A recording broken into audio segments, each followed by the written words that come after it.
ಒಬ್ಬ ಸಾಮಾನ್ಯ ಹುಡುಗ ರಾಜವಂಶದಲ್ಲಿ ಹುಟ್ಟಿಲ್ಲ.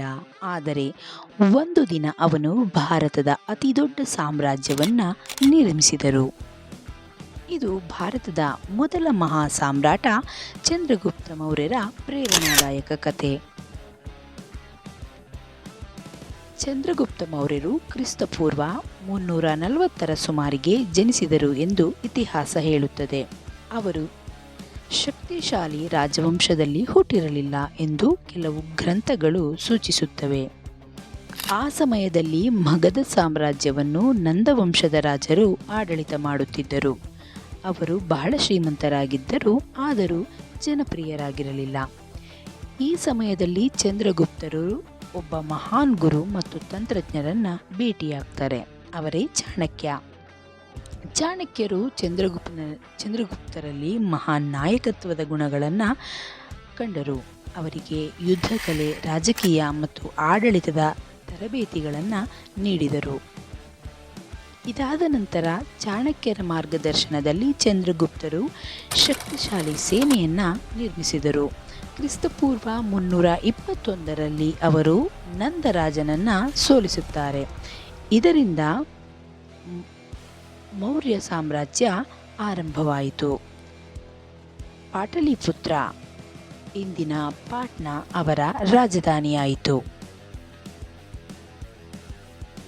ಅಲೆಕ್ಸಾಂಡರ್ ದಿ ಗ್ರೇಟ್ ಮರಣದ ನಂತರ ಉತ್ತರ ಪಶ್ಚಿಮ ಭಾರತದ ಕೆಲವು ಭಾಗಗಳು ಗ್ರೀಕ್ ಆಳ್ವಿಕೆಯಲ್ಲಿ ಇದ್ದವು. ಆ ಗ್ರೀಕ್ ಆಡಳಿತಗಾರ ಯಾರು ಅಂದರೆ ಸೆಲೆಕಸ್ ನಿಕೆಟರ್ ರನ್ನ ಚಂದ್ರಗುಪ್ತರು ಎದುರಿಸಿದರು.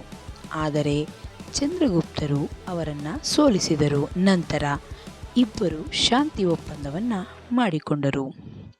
ಈ ವಿಜಯದಿಂದ ಚಂದ್ರಗುಪ್ತರು ಭಾರತದ ಶಕ್ತಿಶಾಲಿ ರಾಜರಲ್ಲಿ ಒಬ್ಬರಾದರು. ಇನ್ನು ಆಡಳಿತ ವ್ಯವಸ್ಥೆಯ ಬಗ್ಗೆ ನೋಡುವುದಾದರೆ ಚಂದ್ರಗುಪ್ತ ಮೌರ್ಯರ ಆಡಳಿತ ಬಹಳ ಶಕ್ತಿಶಾಲಿಯಾಗಿತ್ತು.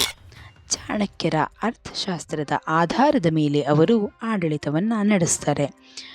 ಇವರ ಆಡಳಿತದ ಮುಖ್ಯ ಲಕ್ಷಣಗಳೆಂದರೆ ಬಲವಾದ ಕೇಂದ್ರ ಸರ್ಕಾರ, ಶಿಸ್ತಿನ ಸೇನೆ, ಹಾಗೆ ಗುಪ್ತಚರ ವ್ಯವಸ್ಥೆ, ಉತ್ತಮ ತೆರಿಗೆ ವ್ಯವಸ್ಥೆ, ಸುಸಜ್ಜಿತವಾದ ಕಾನೂನು ಮತ್ತು ಸುವ್ಯವಸ್ಥೆ.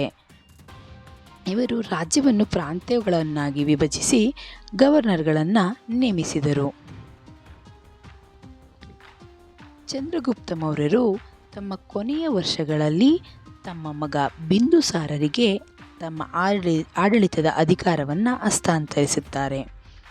ಇವರು ಜೈನ ಧರ್ಮವನ್ನು ಸ್ವೀಕರಿಸಿದರು. ಜೈನ ಮುನಿಯಾದ ಭದ್ರಬಾಹು ಅವರ ಮಾರ್ಗದರ್ಶನದಲ್ಲಿ ಅವರು ಕರ್ನಾಟಕದ ಶ್ರವಣಬೆಳಗೊಳಕ್ಕೆ ತೆರಳುತ್ತಾರೆ.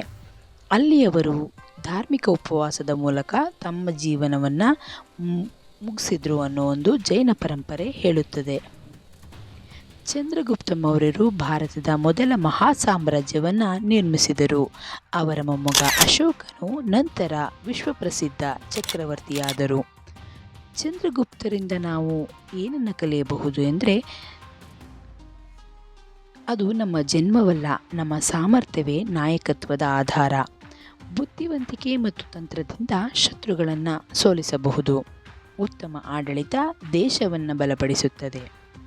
ಹೀಗೆ ಸಾಮಾನ್ಯ ಹಿನ್ನೆಲೆಯಿಂದ ಪ್ರಾರಂಭಿಸಿ ಮಹಾ ಸಾಮ್ರಾಟನಾದ ಚಂದ್ರಗುಪ್ತ ಮೌರ್ಯರ ಜೀವನವು ಪ್ರತಿಯೊಬ್ಬ ವಿದ್ಯಾರ್ಥಿಗೆ ಪ್ರೇರಣೆಯಾಗಿದೆ. ಧನ್ಯವಾದಗಳು.